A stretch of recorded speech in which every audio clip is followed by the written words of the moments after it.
É extensa, viu, Loares? A gente pesquisou aqui pelo nome dele no site do Tribunal de Justiça e nós encontramos 22 processos por ameaça, difamação, improbidade administrativa e até estelionato. E um desses processos é justamente desse morador lá de Iporá. A gente tem um vídeo, né, que ele grava essa suposta perseguição. O que teria acontecido? Ele disse que houve uma briga ali de trânsito, né, um fechou o outro e aí Nassoitã começou a persegui-lo numa caminhonete. E aí, em determinado momento, ele achou que Nassoitã estivesse armado, né, e aí ele viu um corpo de bombeiros, 2 bombeiros ali na região e pediu ajuda para esses bombeiros. Momento então em que esses bombeiros fazem ali uma espécie de escolta, né, para esse morador, ele para e aí ele começa a gravar o prefeito de Iporá falando vários xingamentos contra ele, falando um monte de coisas, né, palavras aí de baixo calão. E aí em determinado momento a Nassoitã vai lá e busca o telefone e diz que vai ligar para a polícia. E a todo momento ali um dos bombeiros, né, aparece ali tentando acalmar o prefeito de Iporá. Portanto, ele já tem esses vários processos, já responde na justiça por esses vários processos. Essa pessoa, né, que foi perseguida não quis gravar com a gente e também não permitiu ter o nome divulgado porque o clima na cidade é justamente esse, Loares, de muito medo das coisas que o prefeito da cidade pode fazer. E Iporá continua com o prefeito foragido, né? A polícia ainda busca por ele. Eu tentei contato agora há pouco com o advogado de defesa, o Dr. Francisco, mas eu não tive nenhuma resposta.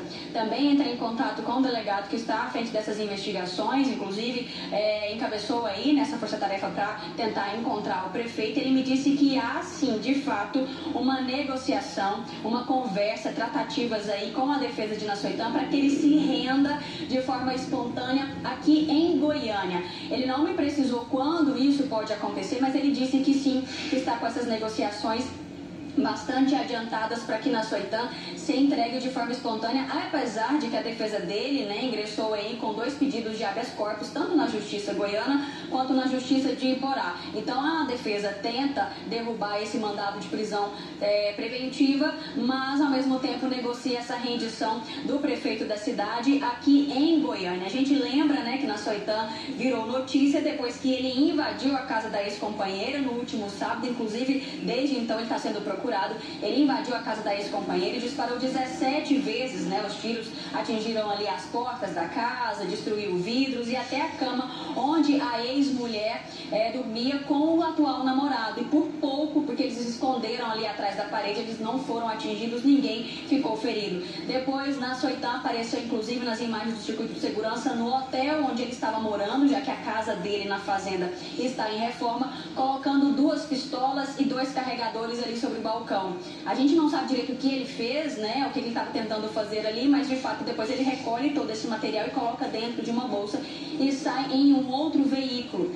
Mais tarde, por volta das 7 horas, segundo o delegado, é ele quem volta na casa da ex-companheira para furtar o DVR, que é ali o equipamento que grava as imagens do circuito de segurança, mas que não adiantou, já que ela já havia publicizado todo esse material. Ela está com uma medida protetiva que foi expedida pela Justiça Goiana, Loares. Então, essa medida estabelece que ele tem que ficar a 200 metros de distância dela, tem que entregar as armas e também não pode frequentar locais públicos. Mas, claro, essa medida protetiva só vale a partir do momento que ele for encontrado. Então, a notícia do momento é de que, sim, a Polícia Civil aqui do estado de Goiás tenta localizar e está com essas tratativas para que ele se renda de forma espontânea e que ele entregue essas 2 pistolas que podem estar aí na guarda dele, né, para que ele se entregue de forma espontânea aqui em Goiânia. Claro, a gente continua acompanhando toda essa situação e cobrando, né, Loares, também uma certa agilidade das autoridades, as polícias civis e também militar aqui de Goiás e, claro, também de Iporá. Volto com você. A Camila esteve lá em Iporá, né, eu conheço bem Iporá. Quando você, lá na cidade, quando fala o nome desse homem, o povo chega a tremer, né, Camila? Você percebeu isso lá, né?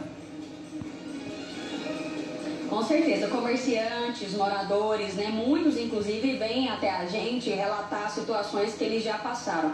Situações de ameaça, situações de injúria, né, dizer que já foram ameaçados, que já foram xingados, às vezes por coisas muito fúteis. E aí eles mostram vídeos pra gente, mostram prints, mostram várias situações. Mas eles têm muito pânico de mostrar isso na televisão, inclusive de gravar entrevista com a gente, porque eles têm medo do que pode acontecer. Já que que ele tem, né, toda essa, vamos dizer, essa carreira aí no Tribunal de Justiça, né, esses 22 processos pelos quais ele responde, as pessoas lá têm muito medo de falar dele. Até os próprios comerciantes mesmo, né, eles me abordaram e disseram que a gente tenta manter tudo de forma amigável, porque a gente não sabe até que ponto vai o poder do prefeito da cidade. E eles acabam se tornando refém dessa situação e não podem denunciar, não podem falar nada, infelizmente, né, Wallace? E agora eu continuo cobrando um posicionamento da Polícia Militar. Quem são os policiais militares que estão fazendo segurança para o Nassoitã?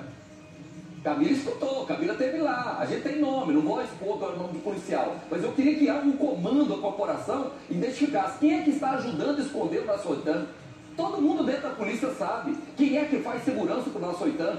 São policiais militares. Todo mundo sabe disso lá em Porá. O povo sabe o nome e sobrenome de todo mundo. Não precisa nem ser investigador. Qualquer pessoa, Camila escutou isso lá. Agora, Camila, lá é outra coisa que eu cobro. Ministério Público de Goiás manda um promotor de outra região lá para Iporá para vocês investigarem coisas além disso envolvendo eu e Camila. Nós assistimos vídeos e infelizmente nós não conseguimos e não podemos obrigar ninguém a dar a entrevista, mas aquele último vídeo que a gente assistiu seria um escândalo muito maior, né, Camila, em relação ao Nassoitã. Com certeza. Eu até procurei o promotor da cidade, né? A gente foi até o Ministério Público para saber efetivamente das denúncias.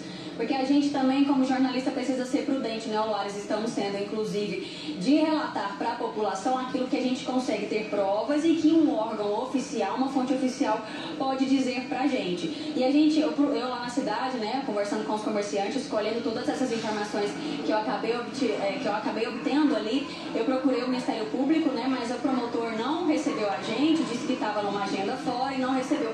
Para a gente ver mesmo quais tipos de denúncias que estão sendo investigadas, o que tem ainda para ser trabalhado, né? Porque, assim, até os próprios vereadores de oposição, lembrando que a Câmara é composta por 13 vereadores, só 2 são de oposição, o restante é de situação, né? É da base. E esses 2 vereadores de oposição dizem pra gente que até eles sofrem ameaça, né? Que até eles também recebem e-mails anônimos para que eles parem de fazer essa investigação. O próprio Moisés Magalhães, que foi quem impetrou ali o pedido de impeachment, tem recebido essas ameaças, né, Laura? Então é uma situação bastante complicada, bastante tensa. Só uma informação nova para a gente encerrar, Lares. Hoje a Câmara votaria o pedido de afastamento. Além desse pedido do impeachment, a presidente da comissão fez um requerimento para afastar desde já, de imediato, o Nassoitã da prefeitura. Por quê? As pautas da prefeitura estão travadas, então quem assumiria é a Maísa Cunha, vice-prefeita.